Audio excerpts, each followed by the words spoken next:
lampir, peace. Hai teman-teman semua, kenalin nama aku Arfa Malinda dari PMR Wira SMA Negeri 1 Purwokerto. Nah, sebelumnya kalian tahu nggak sih yang namanya cedera sistem otot rangka? Tahu apa saja cedera sistem otot rangka? Tahu patah tulang kan? Tahu nggak sih kalau cedera sistem otot rangka dapat terjadi karena insiden di rumah? Daripada penasaran, yuk kita bahas bareng. Cedera sistem otot rangka merupakan salah satu bentuk cedera yang banyak dijumpai dalam kehidupan sehari-hari, mulai dari di jalan raya, di lingkungan rumah, di lingkungan sekolah, maupun di tempat-tempat lainnya. Tingkat keparahannya pun bervariasi, mulai dari yang ringan sampai yang dapat mengancam nyawa. Nah, tanpa memandang berat atau ringannya kasus yang dihadapi, tentunya penanganan yang baik dan tepat dapat meminimalisir terjadinya resiko cacat permanen.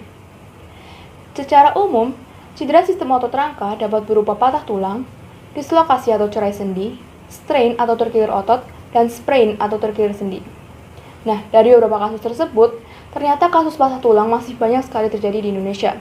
Kasus patah tulang di Indonesia dapat mencapai hingga 2 juta kasus per tahunnya. Wah, cukup banyak ya.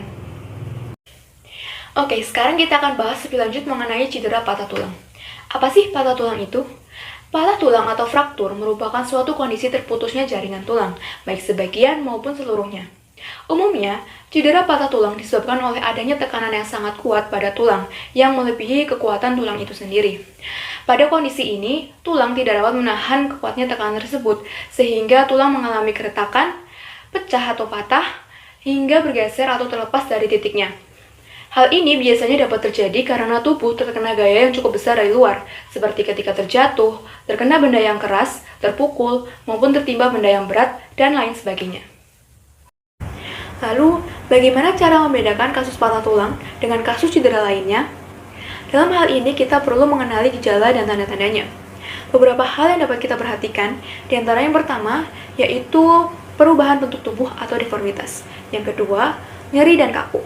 Yang ketiga, adanya pembengkakan. Yang keempat, terdengar suara derikan pada daerah yang cedera. Yang kelima, adanya memar. Yang keenam, ujung tulang terlihat. Dan yang ketujuh, sendi terkunci. Dan yang kedelapan, adanya gangguan peredaran darah maupun persarafan. Nah teman-teman, kasus cedera patah tulang terbagi menjadi 2 jenis, yaitu patah tulang tertutup dan patah tulang terbuka. Pada kasus cedera patah tulang tertutup, tidak terlihat adanya luka. Permukaan kulit pun masih utuh sehingga tulang yang patah tidak berhubungan langsung dengan udara. Sebaliknya, pada patah tulang terbuka akan terlihat adanya luka. Permukaan kulit yang dekat dengan cedera pun rusak sehingga tulang yang patah berhubungan langsung dengan udara. Nah, pada kasus patah tulang terbuka ini memerlukan pertolongan yang lebih cepat karena memiliki resiko besar untuk terjadi perdarahan dan infeksi akibat terpapar oleh lingkungan.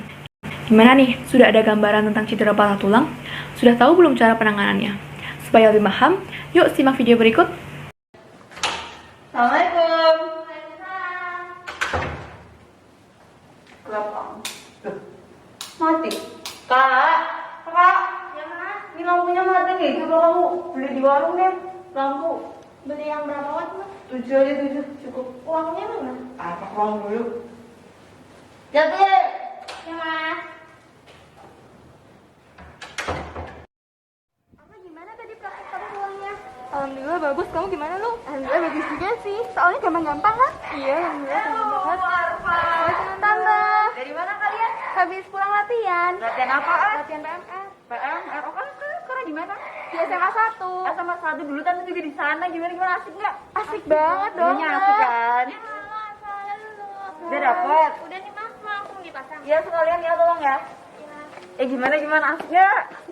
Udah punya pacar belum? Apa sih udah kalau gimana? Terus kalian sekolah sekarang? Enggak, tante. Aku IPS. Aku IPA. Iya sebentar. Udah dulu ya tenang mandain Lala.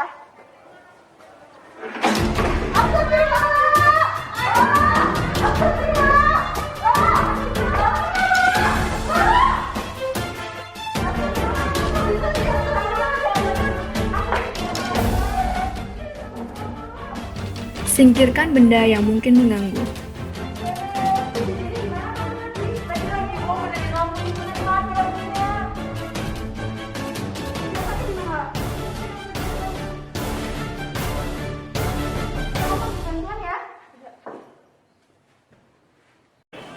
Halo ambulans, saya Pamalinda. Kami ingin melaporkan korban cedera dengan mekanisme terjatuh saat ingin membenarkan lampu. Mohon kirim bantuan secepatnya ke alamat Jalan Baka nomor 25. Nomor yang dapat dihubungi 081252525 atas nama Pamalinda. Mohon kirim bantuan secepatnya. Aku izin buka ya, Lak. Bisa coba digerakin? Nggak bisa, lu sakit. Ada rasanya nggak? Enggak. Tante, kayaknya Lala patah tulang karena ada bengkak dan perubahan bentuk. Kalau aku tangani boleh nggak, Tante? Iya, mau apa, yang penting dibantuin lalanya. Arka, tolong ukur bidai dulu.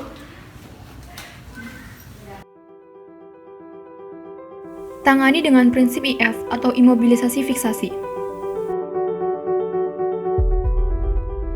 Ukur bidai pada kaki yang sehat.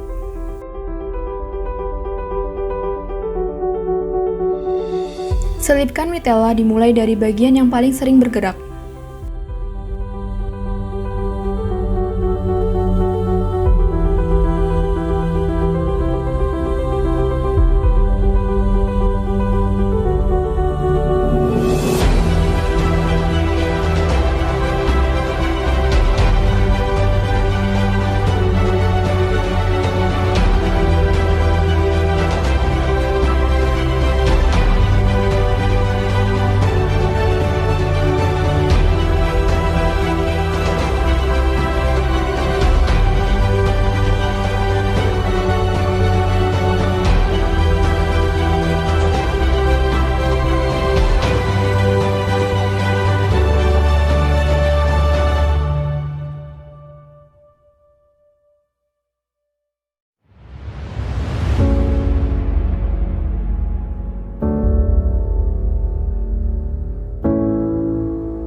Pasangkan bidai.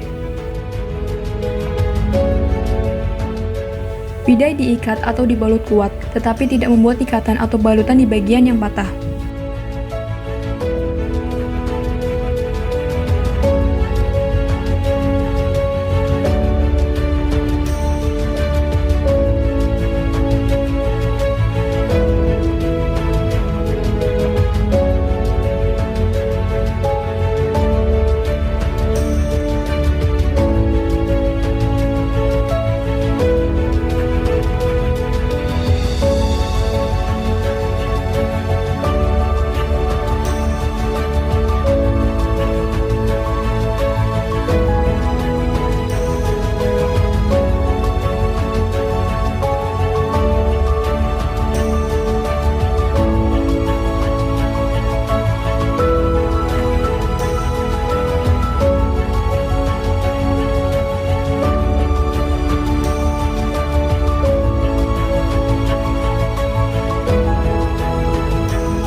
Rekatkan dengan bagian kaki yang sehat.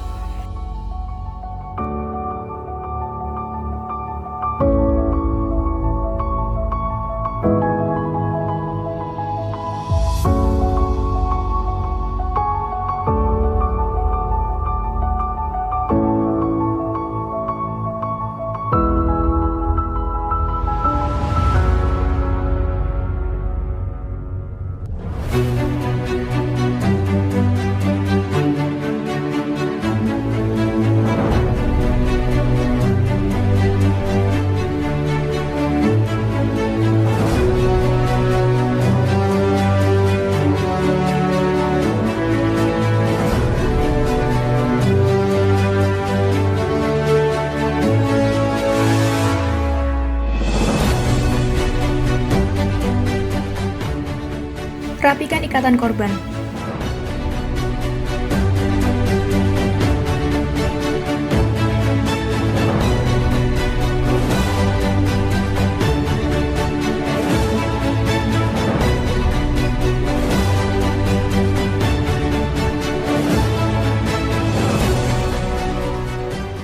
Selimuti telapak kaki korban.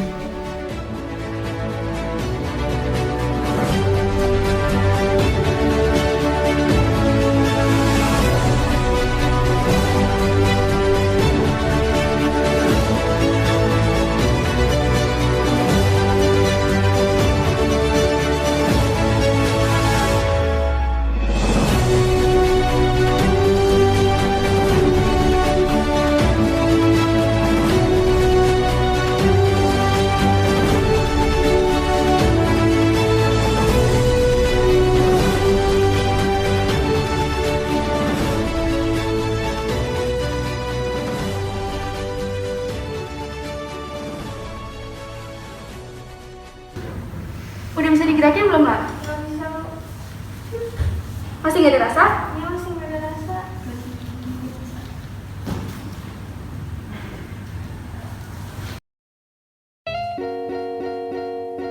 Istirahatkan korban, evakuasi, transportasi, rujuk ke fasilitas kesehatan terdekat.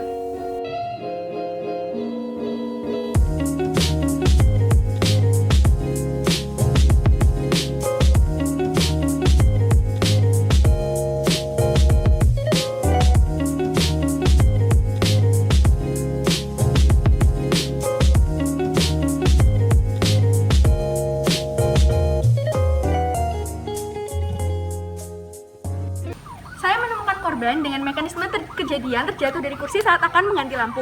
Terdapat kasus patah tulang di tungkai bawah sebelah kanan dan sudah saya tangani dengan prinsip IF. GSS di antara yang pertama dan yang kedua hasilnya tetap sama. Baik, saya ambil alih.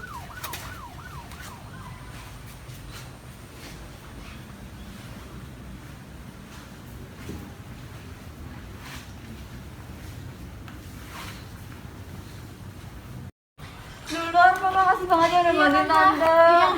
Makasih banget loh. Iya, Tante. Duluan ya, Tante. Hati-hati kalian ya. Iya, Tante. Permisi, Tante. Permisi, Tante. Hati-hati. Nah, video tadi merupakan contoh pertolongan pertama pada kasus cedera patah tulang tertutup yang terjadi di rumah. Kasus cedera patah tulang akibat insiden di rumah dapat terjadi kapan saja. Untuk itu, kita perlu mewaspadainya dengan melakukan tindakan-tindakan pencegahan. Hal-hal yang dapat kita lakukan, diantaranya dengan yang pertama, menciptakan kondisi rumah yang aman dan nyaman untuk seluruh anggota warga. Yang kedua, senantiasa berhati-hati dalam melakukan sesuatu, terutama pada hal-hal yang memiliki risiko besar mengakibatkan cedera. Yang ketiga, menggunakan alat pelindung ketika beraktivitas fisik, seperti ketika berolahraga. Dan yang terakhir, jangan lupa untuk senantiasa mengonsumsi makanan yang bergizi, serta berolahraga secara rutin untuk meningkatkan dan menjaga kekuatan tulang kita.